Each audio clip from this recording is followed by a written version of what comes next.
I am your host, Miss Marple. Let's begin our journey. The village of Chipping Cleghorn was, to all outward appearances, a picture of quintessential English tranquillity. Nestled amidst rolling hills and ancient oak trees, its stone cottages, ivy-clad church, and the gentle murmur of the river lark seemed to defy the very notion of discord.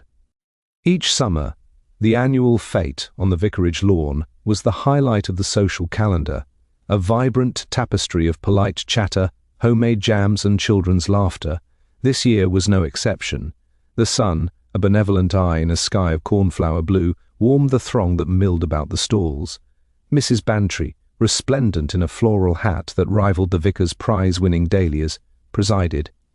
Over the white elephant stall, with her usual blend of enthusiastic salesmanship and mild condescension, young Jerry Burton, recently returned from London and still a touch too cynical for village life, found himself reluctantly coerced into judging the pet show, a task he performed with a bemused air.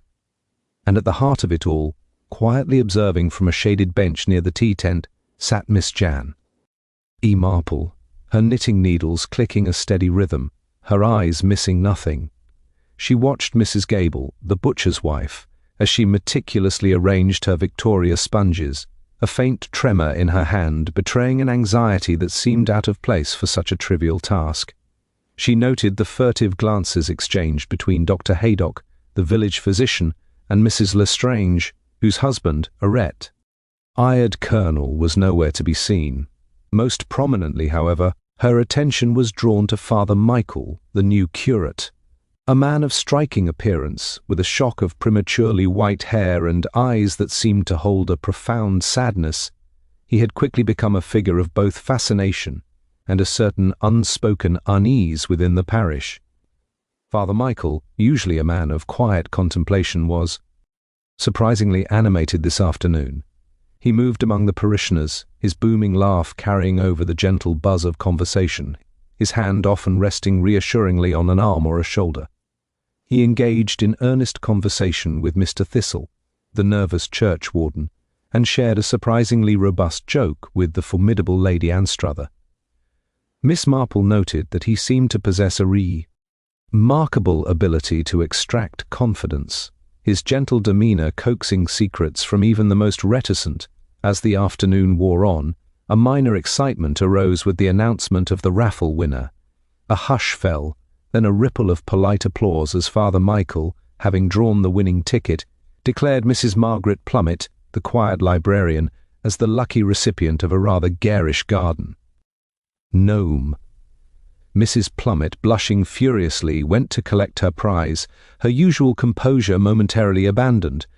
Just as the sun began its slow descent, painting the sky in hues of orange and lavender, a sudden jarring sound shattered the peaceful scene.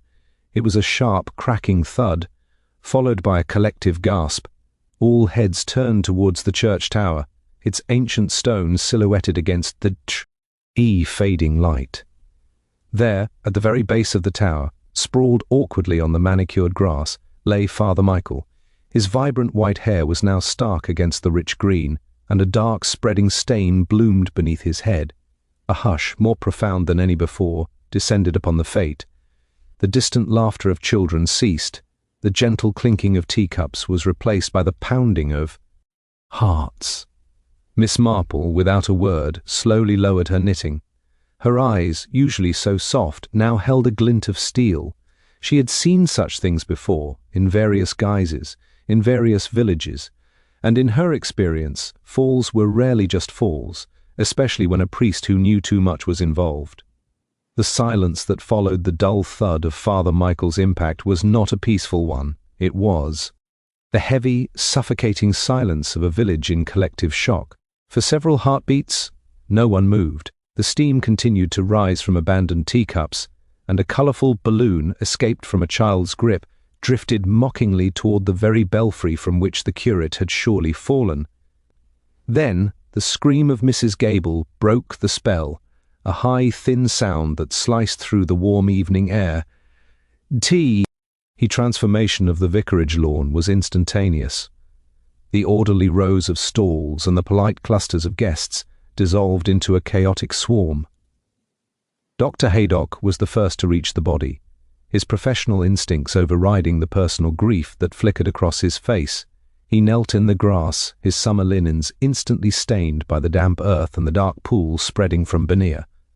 The curate's white hair. He reached for a pulse, his expression grim and final. The villagers huddled in a semicircle, their faces a gallery of horror, curiosity, and burgeoning suspicion. Miss Marple did not join the crush. She remained on her bench, her knitting resting in her lap, her pale blue eyes surveying the scene with a clinical detachment that would have seemed callous to anyone who didn't know her. She wasn't looking at the body, she was looking at the living. She watched the way Mr. Thistle, the churchwarden, wrung his hands until the knuckles turned white, his eyes darting toward the open door of the church tower and then quickly away. She noted that Lady Anstruther had turned remarkably pale, her hand clutching her pearls so tightly the string looked ready to snap. And shh! Observed Mrs. Plummet, the librarian, who stood apart from the rest, still clutching her garish prize-winning gnome as if it were a shield, her face a mask of unreadable stillness. Good heavens, a voice murmured beside her. It was Jerry Burton, looking uncharacteristically shaken. He was just standing there, wasn't he? Cracking jokes and handing out gnomes. It's quite impossible, miss. It's Marple. Nothing is ever quite impossible, Jerry, Miss Marple replied softly, her voice steady and gentle. Though it is certainly most distressing. A man in the prime of his life, and a man of God at that. Do you think he fell? Jerry whispered, leaning in. The railing on that belfry is notoriously low. The vicar has been complaining about the repair funds for months.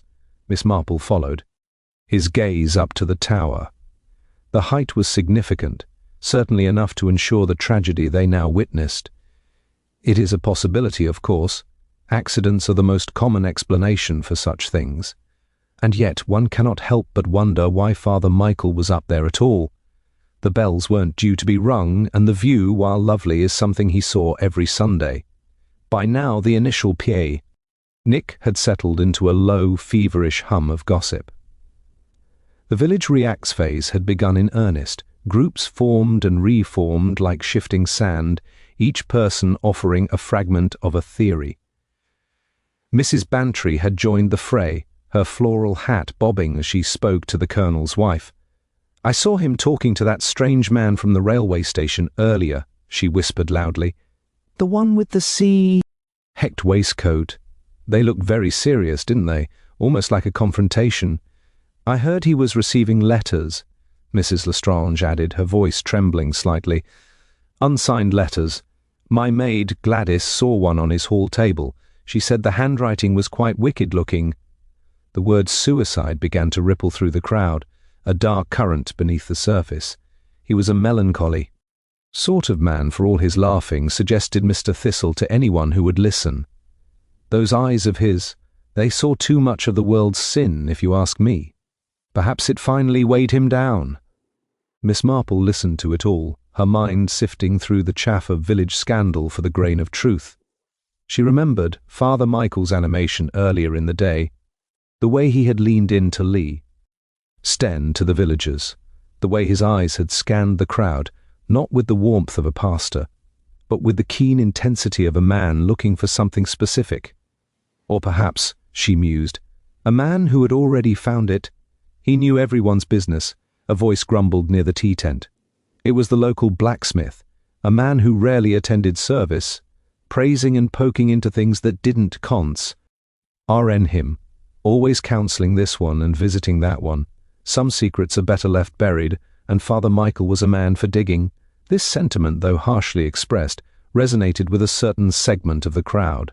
There was a sense that the curate's sudden death, while tragic, had removed a source of uncomfortable scrutiny. Miss Marple adjusted her shawl against the slight chill tea. Hat always seemed to accompany the setting sun. She thought of a similar situation years ago in St. Mary Mead, involving a local postmaster who had a habit of steaming open envelopes. He too had met with an unfortunate accident involving a slippery staircase. Human nature, she reflected, was remarkably consistent, regardless of the collar a man wore, as the police car's siren wailed in the distance, signalling the arrival of Inspector Slack. The villagers began to retreat from the body, though their tongues remained busy. The summer fete was over, replaced by a much darker entertainment. Miss Marple watched the inspector march onto the lawn, his notebook out, his face already set in a mask of bureaucratic impatience. He would see a low railing, a dizzy spell, or a moment of spiritual despair. He would look at the height and weight and physics of the case. Miss Marple, however, looked at the crowd. She looked at the relief hidden behind Mrs. Gable's tears, the calculated silence of Mrs. Plummet, and the sweat on Mr. Thistle's brow. Father Michael had been a man who collected the private burdens of his flock. The question was not just how he had fallen, but whose secret had been heavy enough to push him. By the following morning, the festive atmosphere of the vicarage lawn had been replaced by a sombre clinical efficiency. Inspector Slack, a man who prided himself on his energetic approach to the obvious, had already cordoned off the church tower with a length of yellow tape that fluttered incongruously against the ancient flint stone. To Slack, the case was as straightforward as a ledger. A man of sensitive temperament, perhaps overwhelmed by the parochial weight of village life, had either tripped or jumped. He spent a great deal of time measuring the height of the stone parapet and barking orders at a weary-looking constable about the trajectory of a falling body. Miss Marple, meanwhile, sat in her usual place by the window of her guest cottage, her fingers sigh with a pair of soft grey wool socks. To an observer, she was merely a frail, elderly lady recovering from the previous day's shock. In reality, her mind was meticulously cataloguing the events of the fete, not through the lens of physics, but through the much more reliable lens of social behaviour. She was thinking specifically about the raffle. It was a minor point, one that Inspector Slack would undoubtedly dismiss as trivial, yet it nagged at her with the persistence of a loose thread. The Morning Post brought a visit from Jerry Burton, who looked like he hadn't slept. He paced the small parlour, nearly knocking over a vase of sweet peas. He told her the village was already divided. One half insisted the curate had been a saint driven to a breakdown by the confessions of the wicked, while the other half whispered that he had been a blackmailer himself. Jerry seemed particularly disturbed by the discovery of a small, charred scrap of paper found in the vestry fireplace late last night. Miss Marple looked up from her knitting, her needles paused. She asked Jerry if he had seen the scrap. He admitted he hadn't, but the rumour was that it contained only a few words: the price of silent E. It was exactly the sort of dramatic evidence Inspector Slack loved. It pointed toward a clear, cinematically tragic motive for suicide. However, Miss Marple merely gave a small, thoughtful tisk-tisk. To her, such a discovery was almost too convenient. It was like finding a smoking gun in a stage play, useful for the plot perhaps, but rarely how real life in a village operated. She decided it. Time for a little walk. She moved through the village with a deceptive aimlessness, stopping first at the post office to buy a book of stamps. Mrs. Gable was there, her eyes still red-rimmed from weeping, though Miss Marple noted she was also buying a remarkably large quantity of expensive tinned ham and several fancy preserves. It was a curious purchase for a woman supposedly paralysed by gry.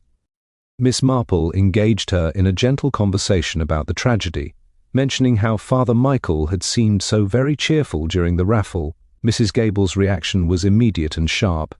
She dropped her change, her hands shaking as she fumbled for the coins. She muttered something about too much cheer being a mask for the devil before scurrying out of the shop.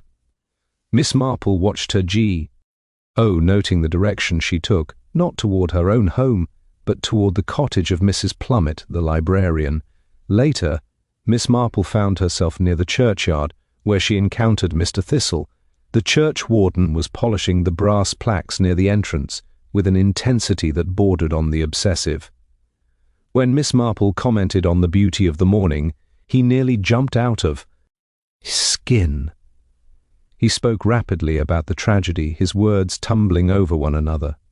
He lamented the state of the belfry, insisting that he had warned the curate a dozen times about the loose stone near the northeast corner. This was a new detail. Miss Marple listened with rapt, fluttering interest, as if she were hearing a particularly exciting piece of garden gossip. She asked him exactly which St. one he meant, and Mr. Thistle, eager to prove his diligence, pointed toward the very top of the tower. He explained that the stone had been wobbling for weeks, and that Father Michael had insisted on inspecting it himself despite his lack of mechanical skill. To anyone else this would have confirmed the accident theory, but Miss Marple remembered the way Father Michael had looked just before the all. He hadn't been wearing his heavy work coat or carrying tools. He had still been in his finest clerical black, the same clothes he had worn to hand out the raffle prizes. A man does not go to fix a dangerous masonry problem in his Sunday best while a party is still in full swing below him. As she turned to leave, she noticed a small object glinting in the grass near the spot where the body had lain. It was a tiny, jagged piece of painted ceramic, no larger than a fingernail. It was bright red, a color that didn't match the drab gray of the church stone or the green of the lawn. She didn't pick it up. She knew better than to disturb a scene Inspector Slack considered his own, but she memorized its shape and shade. It was a specific, glossy red, the exact color of the hat on the garden gnome. Mrs. Plummet had won. Returning to her cottage, Miss Marple sat once more with her knitting. She thought about Mrs. Gable's sudden appetite for luxury, Mr. Thistle's convenient loose stone, and the strange, quiet librarian who had won a prize she clearly didn't want. Police were busy searching for a note or a broken railing. They were looking for the what of the crime. Miss Marple was looking for the who, and specifically why 3 different people seemed to be telling 3 different versions of the truth. Human nature was a tangled thicket, but as she often said, if you followed the right path of selfishness, you eventually found the predator at the center. The following afternoon, the air in Chipping Cleghorn grew heavy with the arrival of a scapegoat. Inspector Slack had never been a man to entertain the complexities of the human soul when a convenient set of facts presented itself, and by 3 o'clock he believed he had found his man. The target of his official interest was none other than Mr. Thistle, the churchwarden. The reasoning, as relayed to Miss Marple by a breathless and indignant Mrs. Bantry, was as logical as it was superficial.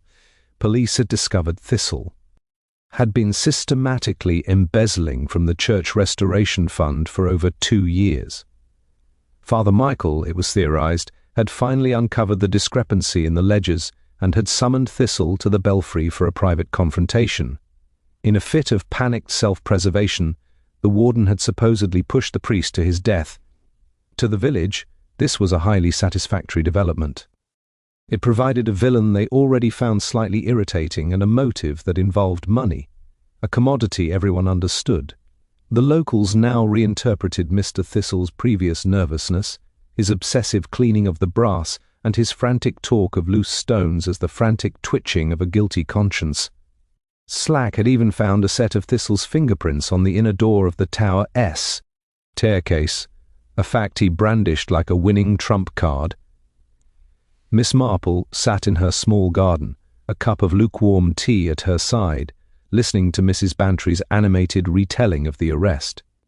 While her friend saw a closed case, Jane Marple saw only a series of mismatched shapes. She considered Mr. Thistle. He was a man of small ambitions and even smaller courage, while she had no doubt he was capable of petty theft, the kind of man who might keep a few shillings from the collection plate to soothe his own sense of insignificance. She could not reconcile him with the act of cold-blooded murder. Pushing a man off a tower required a certain visceral ruthlessness, a quality Thistle lacked entirely. He was a man who would faint at the sight of a heavy nosebleed, let alone orchestrate a fatal plung. It's all so very neat, isn't it, Dolly?"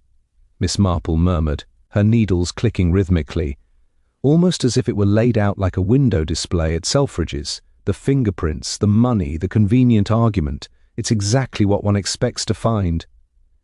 Mrs. Bantry paused, her teacup halfway to her lips. "But Jane, the man was practically hyperventilating yesterday, and he lied about the stone." There wasn't a loose stone at all, the inspector checked. It was a deliberate fabrication to cover his tracks. Precisely, Miss Marple agreed, her eyes twinkling with a soft, dangerous light. He lied. But people lie for many reasons, Dolly. Sometimes they lie because they are guilty, but more often in a village like this, they lie because they are frightened or because they are trying to hide something entirely unrelated to the matter at hand.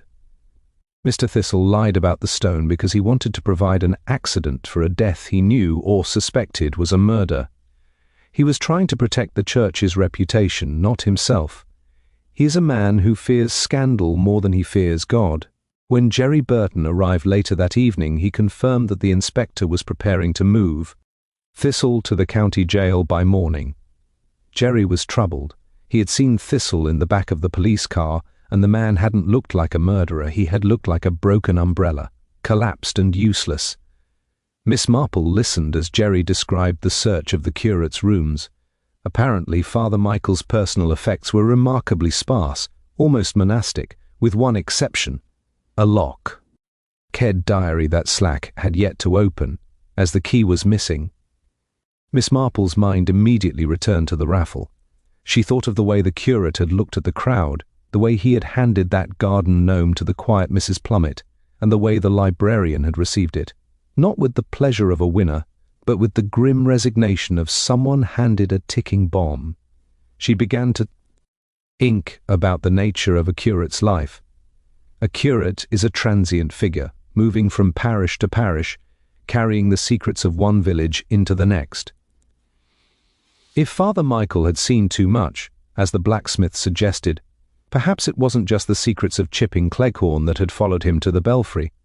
"Jerry, dear," Miss Marple said, interrupting his tirade against Slack's incompetence, "would you be so kind as to do a little errand for an old woman? I find myself quite curious about the previous parish where Father Michael served. I believe it was a seaside town in Devon, St. Gregory's. I have a feeling that if we look into the accidents that occurred there a year or two ago, we might find a very familiar pattern." Jerry looked at her, puzzled. "What has Devon got to do with Thistle stealing church funds?" "Nothing at all," she replied gently. "And that is exactly the point. Mr. Thistle is a thief, and for that he will surely be punished. But he is not a killer. A killer is someone who plans, someone who remains calm while others scream, and someone who knows exactly how to use a man like Mr. Thistle as a convenient screen. We are looking for someone who doesn't mind. A little red paint on their hands." As Jerry left to make his inquiries, Miss Marple looked out at the darkening village. The police were satisfied, the village was vindicated in its gossip, and the real predator was likely sitting down to a very calm supper, believing the danger had passed. It was a classic mistake. They always forget that in a village, the most dangerous person isn't the one wit, the motive, but the one who has been watching the neighbours for 40 years. The following morning, the atmosphere in Chipping Cleghorn had shifted from hysterical shock to a grim, satisfied complacency. With Mr. Thistle safely under lock and key at the local constabulary, Inspector Slack had allowed himself the luxury of a celebratory breakfast at the Blue Boar, convinced that the Thistle Ember's Le Mans theory was a triumph of modern policing. The village, too, seemed eager to move on. The baker's delivery van rattled through the lanes, and the sound of lawnmowers returned to the outskirts of the green. To the world, the tragedy of the curate was a closed book, a messy chapter of human frailty resolved by the swift hand of justice. Miss Marple, however, spent her morning in a manner the tea would have struck the inspector as entirely frivolous. She was not reviewing bank statements or looking for fingerprints. Instead, she was standing in the centre of the village library, peering through her spectacles at a display of local history pamphlets. The library was a cool, hushed sanctuary of polished wood and the faint scent of vanilla-like decaying paper. At the desk sat Mrs. Plummet, the librarian, her movements precise and silent. She was a woman who seemed to have been born old, grey-haired, thin-lipped, and possessed of a stillness that made her almost invisible in a crowd. "Good morning, Margaret," Miss Marple said softly, approaching the desk with a gentle smile. "A lovely day, though perhaps a bit heavy. I find the heat so trying for the heart, don't you?" Mrs. Plummet looked up, her pale eyes flickering momentarily before settling into their usual blankness. "It is the season, Jane. Can I help you find something?" "The gardening section has been moved to the annex." "Oh no, I was just admiring how well you keep everything. So orderly." Miss Marple replied, her gaze wandering to a small shelf behind the desk where the librarian kept her personal belongings. "And I was thinking of your luck at the fete. That garden gnome. Such a striking little fellow. I hope you found a prominent place for him in your garden. It would be a shame to hide such a vivid prize." The librarian's pen was still. For a fraction of a second, the mask of professional indifference slipped, revealing a flash of something that looked remarkably like revulsion. "I'm afraid I haven't put it out yet. I find such ornaments a bit gaudy. It's currently in the potting shed." Miss Marple nodded sympathetically. "Quite right. They are a bit much for refined taste, although I did notice something curious yesterday when I was tidying near the church. I found a tiny chip of red ceramic. It reminded me so much of the gnome's hat. I wondered if the poor little thing had been dropped. In all the excitement when Father Michael fell—" "I wouldn't know," Mrs. Plummet said, her voice dropping an octave. "I took it straight to my bicycle and left shortly after the accident. I didn't drop it." Of course, Miss Marple soothed. "How silly of me. It must have been from something else entirely." She bid the librarian a pleasant day and exited into the bright sunlight, but her mind was racing. It wasn't just the chip of ceramic that interested her. It was the way Mrs. Plummet had said accident. There had been no doubt in her voice, no questioning of the inspector's theory about Thistle, and yet no relief either. Miss Marple took a detour toward the vicarage, stopping at the spot where the body had been found. The grass had been trampled by many boots. But she was looking for something smaller, something that required one to get quite close to the ground. She knelt, pretending to adjust the buckle of her shoe, and scanned the turf near the tower's base. She wasn't looking for the red chip this time. She was looking for what it had been attached to.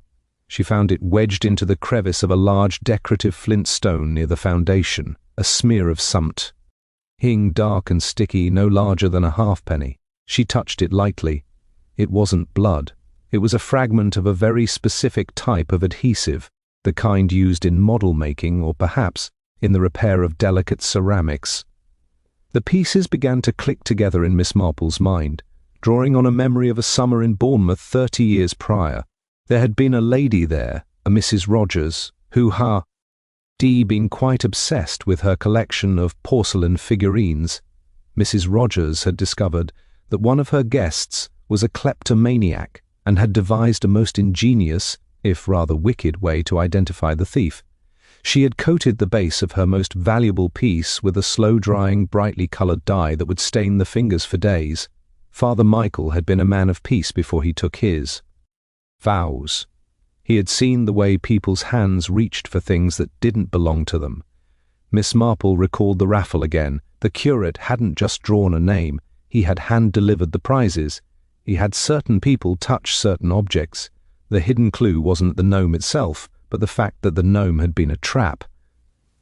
Father Michael hadn't been fixing a stone. He had been waiting for so only to reveal themselves. He had used the raffle as a psychological sieve, and someone in Chipping Cleghorn had realized that if they took the prize, they were taking a confession they couldn't afford to make. As she walked back toward her cottage, Miss Marple's expression was no longer that of a confused old lady. It was the face of a judge. She realized that the price of silence note found the vestry hadn't been a suicide note at all. It had been a warning.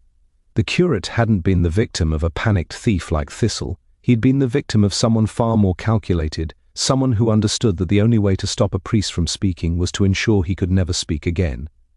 And the key to it all lay not in the church funds, but in the red-painted hat of a vulgar den ornament.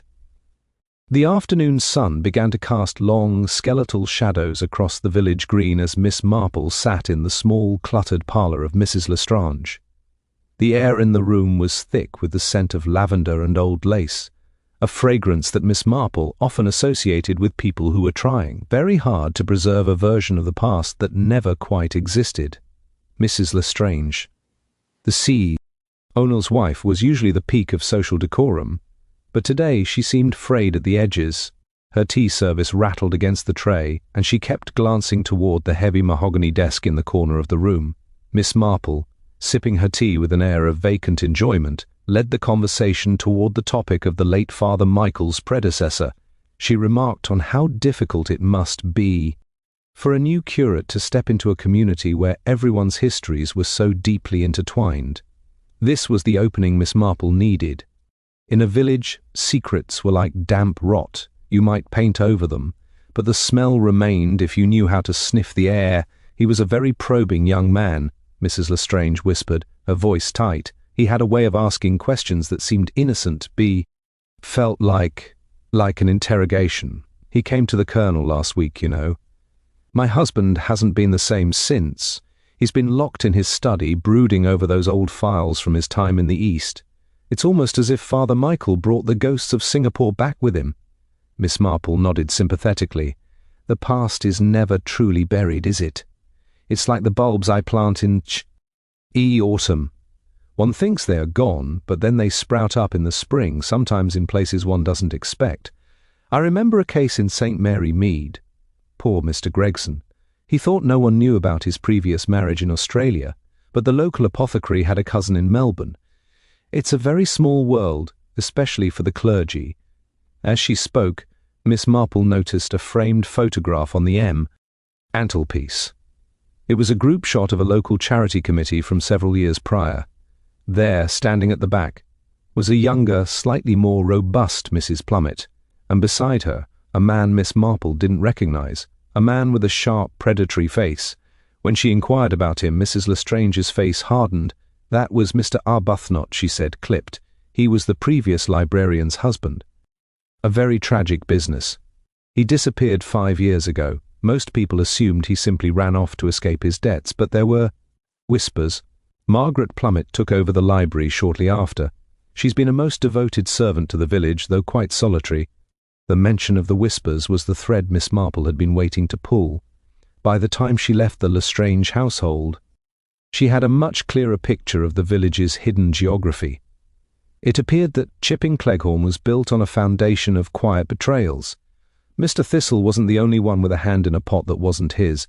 Dr. Haydock had been seen leaving the Gable residence at odd hours during the butcher's frequent trips to Smithfield Market.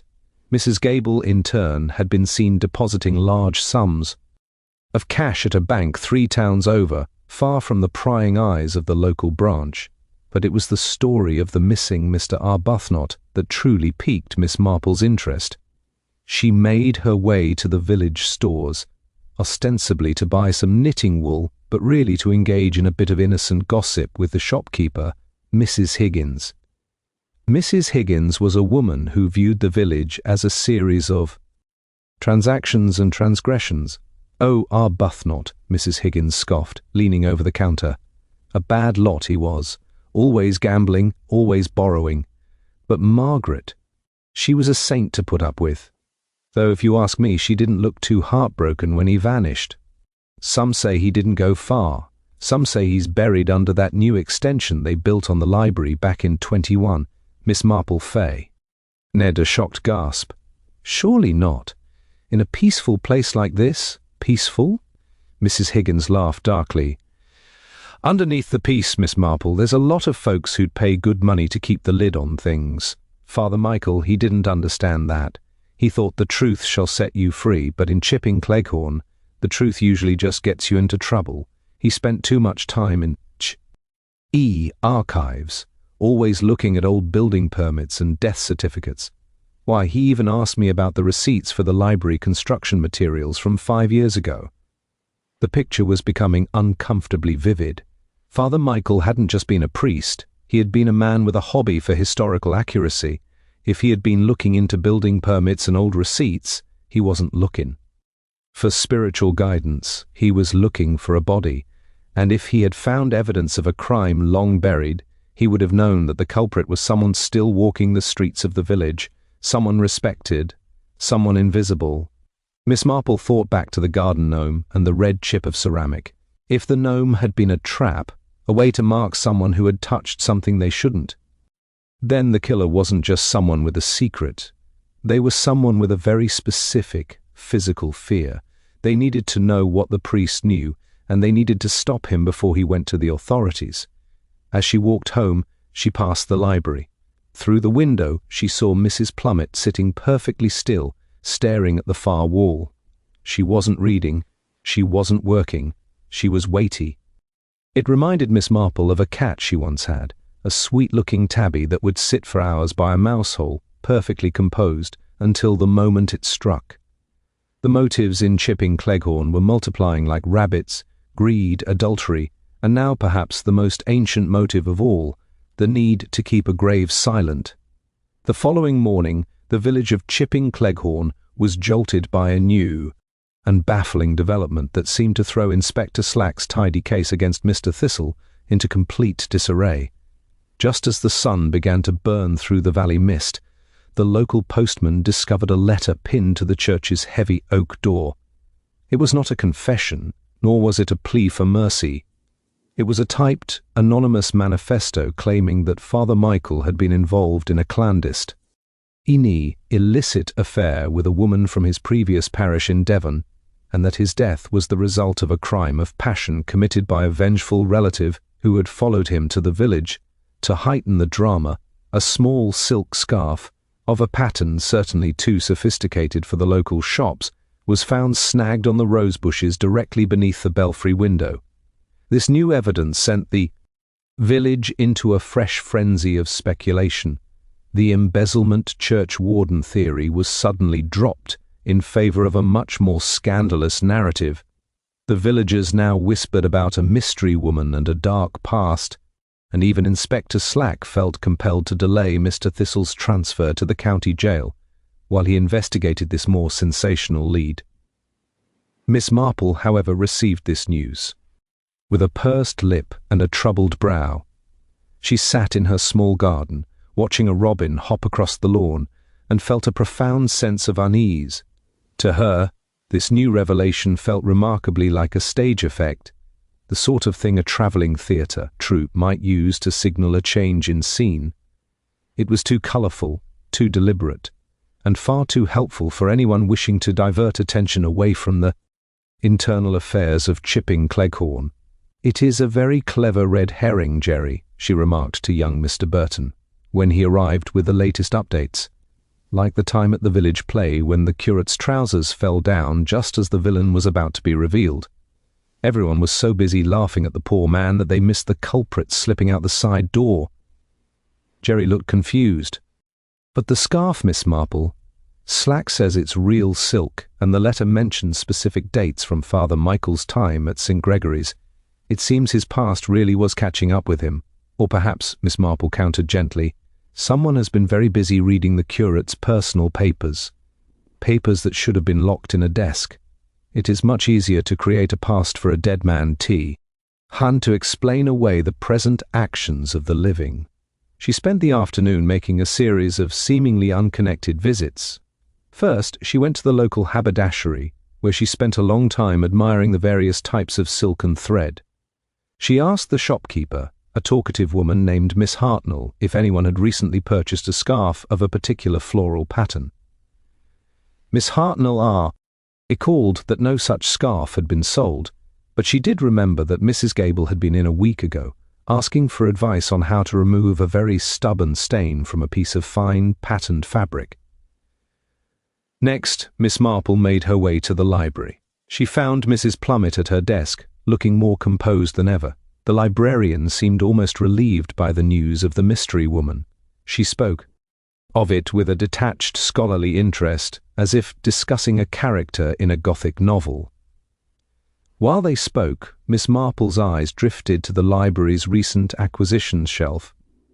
There, tucked between a book on local bird life and a collection of sermons, was a volume on modern adhesives and industrial repairs.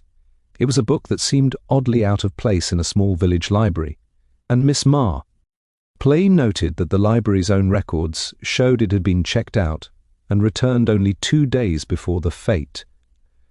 As she walked back toward her cottage, Miss Marple's mind returned to the garden gnome. She remembered the way the red paint had looked under her magnifying glass, not just bright, but thick, as if it were hiding something underneath.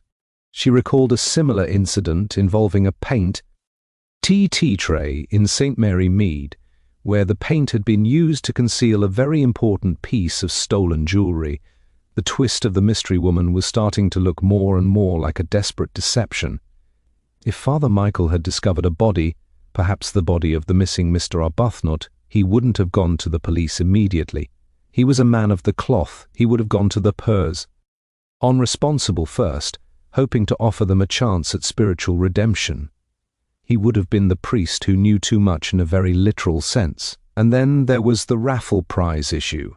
If the gnome had been used as a delivery system, perhaps containing a piece of evidence the curate had found, then the person who received it would have been in a position of extreme danger, or Miss Marple. Mused, they would have been the one person the curate trusted most. But why would he trust Mrs. Plummet? Unless, of course, he didn't trust her at all. Perhaps he had suspected her all along and used the raffle as a way to force her hand in public. The village was now convinced a stranger had killed the curate. They were looking outward, toward the roads and the railway station, searching for a host from Devon. Miss Marple, however, kept her eyes turned inward, toward the quiet stone walls of the village and the people who had lived within them for decades. She knew that the most dangerous secrets aren't the ones that follow you from far away, but the ones you have been sitting on for years, right in your own backyard. The following afternoon was one of those heavy, airless days where the buzz of a fly feels like a personal affront, and the very flowers seem to droop under the weight of an approaching storm. Miss Marple, however, appeared quite unaffected by the oppressive atmosphere. She had donned her best lavender silk and her most guileless expression, and she had invited Mrs. Plummet to the cottage for a special thank-you tea. The pretext was simple, Miss Marple claimed to have found some old village records in her attic that might be of interest to the library's historical archive. Mrs. Plummet arrived with her usual clockwork punctuality. She sat on the edge of the chintz armchair, her back as straight as a ruler, her hands folded neatly over her sensible handbag. She looked every inch the dedicated public servant, yet Miss Marple noticed the slight repetitive tapping of the woman's index finger against the leather of her bag, a rhythmic, nervous tick that suggested a mind racing behind a frozen facade. "It is so kind of you to come, Margaret," Miss Marple began, pouring the tea with meticulous care.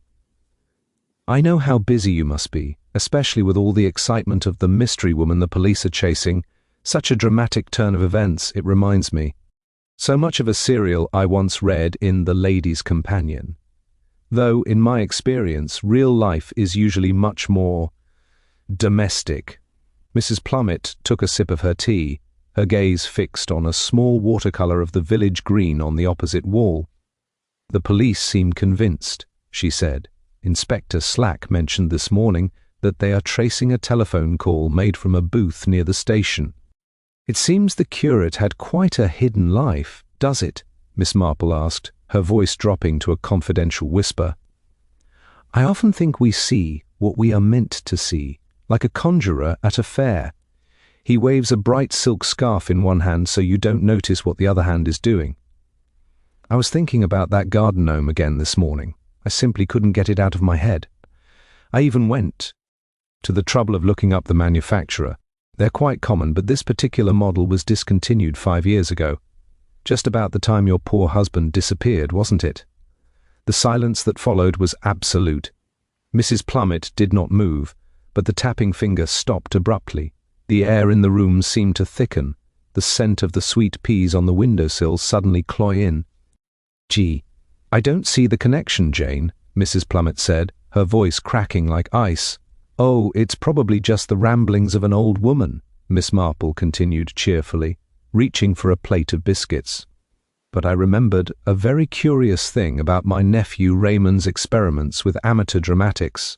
He once used a hollowed-out plaster bust to hide a stage prop. It's remarkable how much weight a hollow object can carry if it's balanced correctly. And when I saw that chip of red paint near the tower, I realized it wasn't just paint. It was a fragment of high-strength industrial epoxy, the kind one might use to seal something, or to keep a heavy weight from shifting inside a hollow ceramic shell." Miss Marple leaned forward, her eyes bright and unblinking.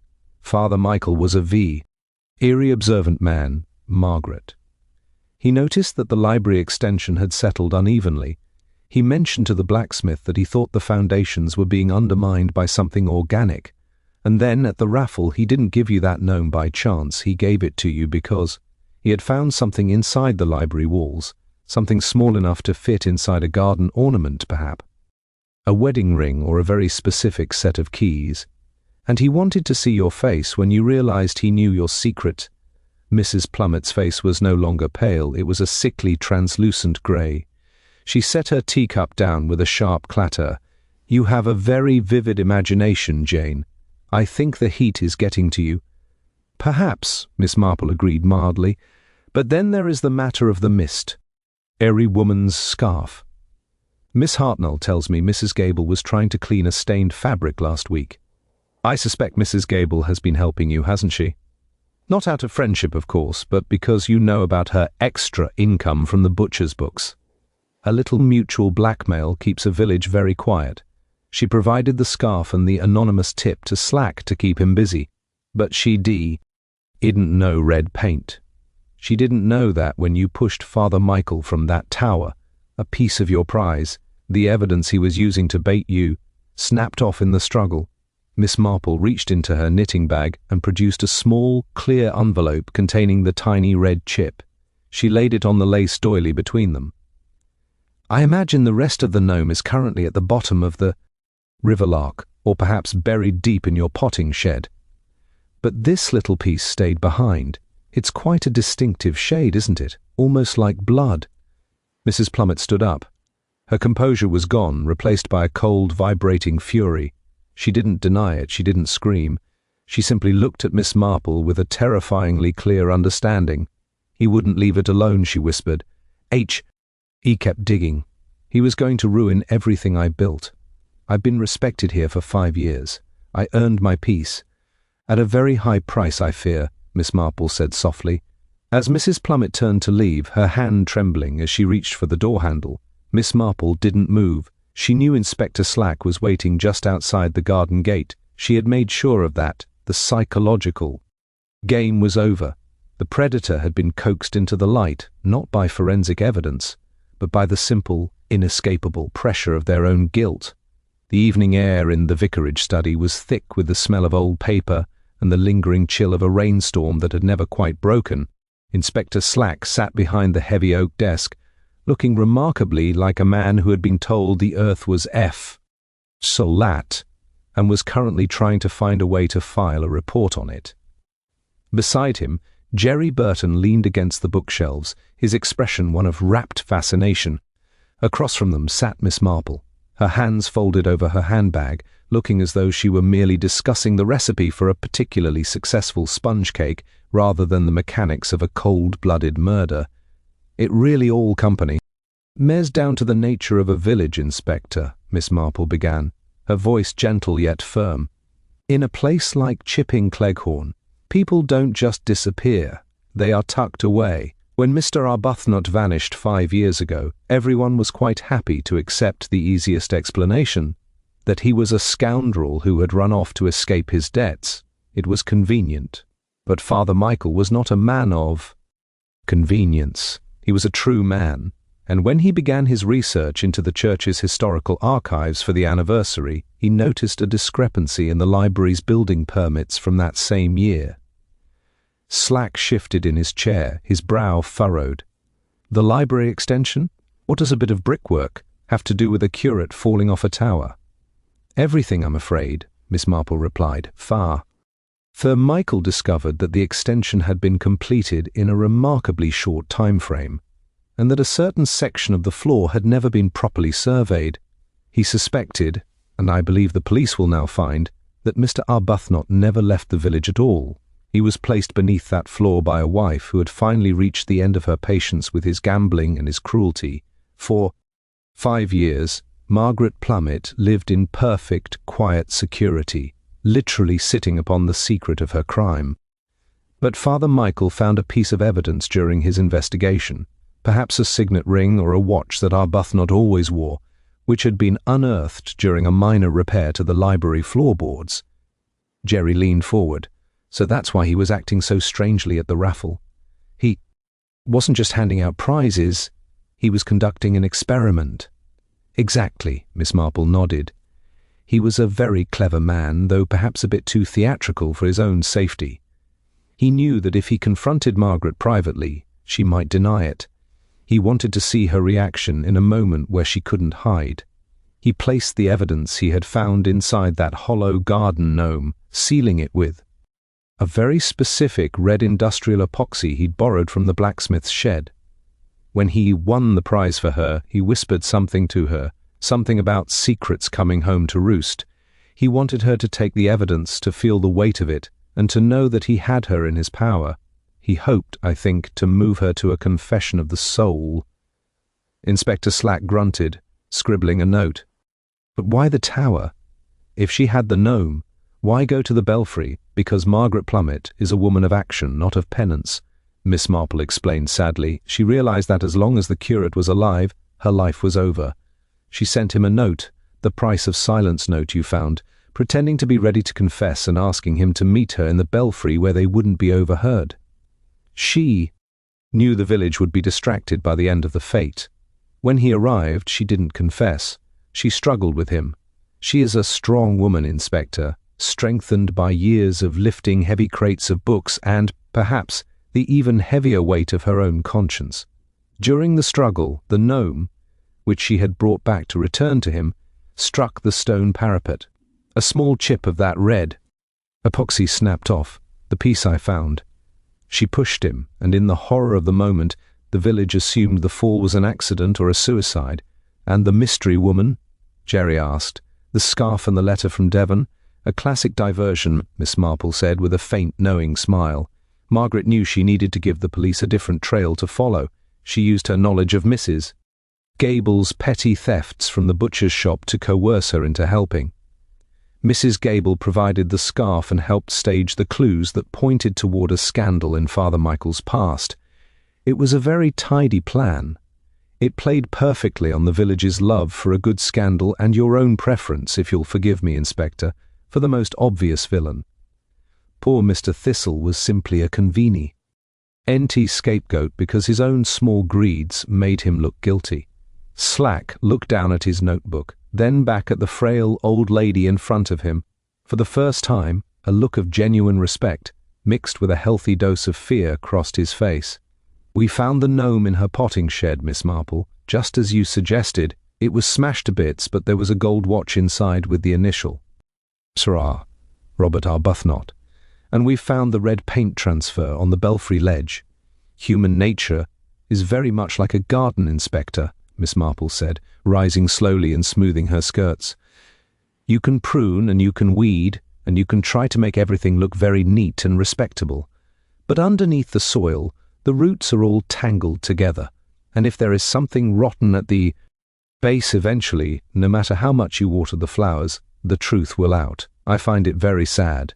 She was a woman who simply wanted peace, but you cannot build a peaceful life on a foundation of bone. As she moved toward the door, she paused, looking back at the two men. I believe I shall go and finish those socks now. I find that when the world becomes particularly distressing, there is nothing.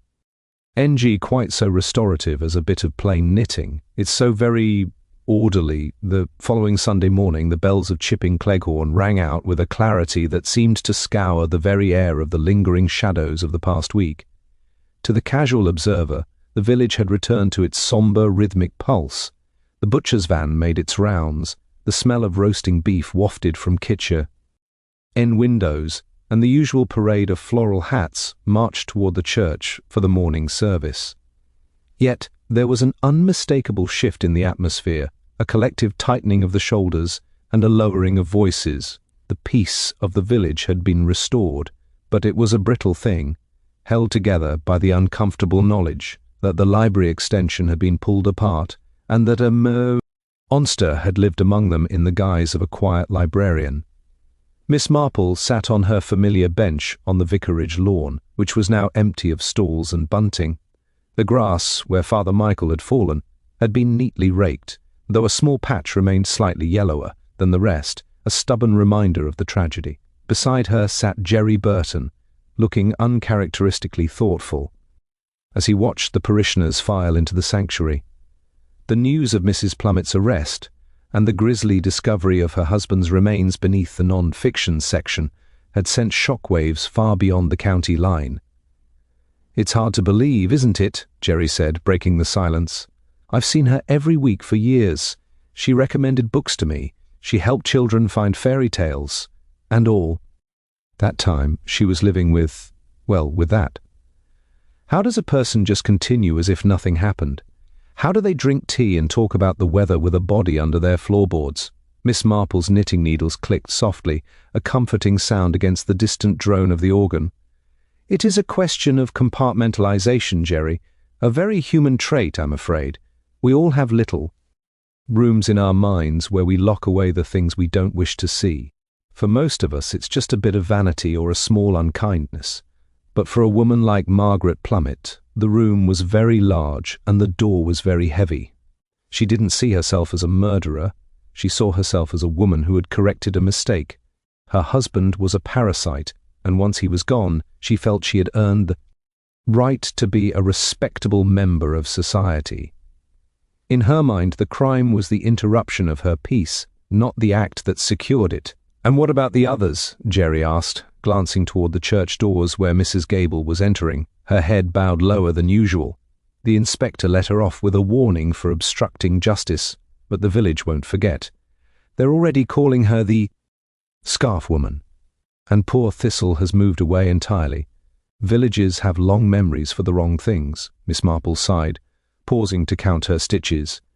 Mrs. Gable acted out of fear and a misplaced sense of self-preservation. She is not a wicked woman, merely a weak one, and weakness, in its own way, can be just as destructive as malice. As for Mr. Thistle, I suspect he will find a new parish where no one knows about the Restoration Fund, and he will spend the rest of his life being extra careful with the pennies. It is a sad business, Jerry. People think murder is an isolated event, but it is more like throwing a stone into a pond. The ripples go on and on, upsetting the lilies and disturbing the silt at the bottom. The service began, and the muffled sound of a hymn drifted into the sunlight. It was a tune of hope and redemption, yet it felt strangely heavy in the wake of the revelation. Miss Marple thought of Father Michael. He had been a man of genuine faith, but his undoing had been his belief that everyone desired the same redemption he offered. He had treated a killer like a lost sheep, failing to realize that some sheep have teeth. It was a mistake many good people made, assuming that because they possessed a conscience, everyone else must as well. Inspector Slack is already taking credit for the forensic discovery of the red paint, Jerry remarked with a wry grin. He told the local paper that his meticulous observation of the crime scene led directly to the suspect. He didn't mention a word about your knitting or your analogies about St. Mary Mead. Me. S.S. Marple smiled, a small twinkling expression that didn't reach her ears. "Oh, I don't mind that at all. In fact, I prefer it. When people think you are just a fluttery old lady, they talk much more freely. If the inspector wants the glory, he is welcome to it. I have the satisfaction of knowing that the truth is no longer buried under the carpet or the floorboards. Order has been restored even. If it is a somewhat grimmer order than we had before." She folded her knitting and placed it into her bag. The sun was high now, casting short, honest shadows. The mystery of the priest who knew too much was over, but for Miss Marple, the study of human nature never ended. There would always be another village, another garden party, and another person who believed their secret was the one that woo. "LD never be found out. Come along, Jerry," she said, rising with a slight wince of her knees. "I believe it's time for lunch, and I've always found that after a particularly nasty murder, there is nothing quite like a well-made mint sauce to put the world back on its axis. One must attend to the small things, you see. They are the only things that truly keep us sane." As they walked away from the church, Miss Marple glanced back one last time at the ancient tower. It stood silent and indifferent, a witness to centuries of secrets, its stones holding the echoes of prayers and the whispers of the dead. She knew that Chipping Cleghorn would eventually heal, but the library would always be a little quieter than it used to be, and the garden gnomes in the village would, for a very long time, remain tucked away in the shadows of the potting sheds.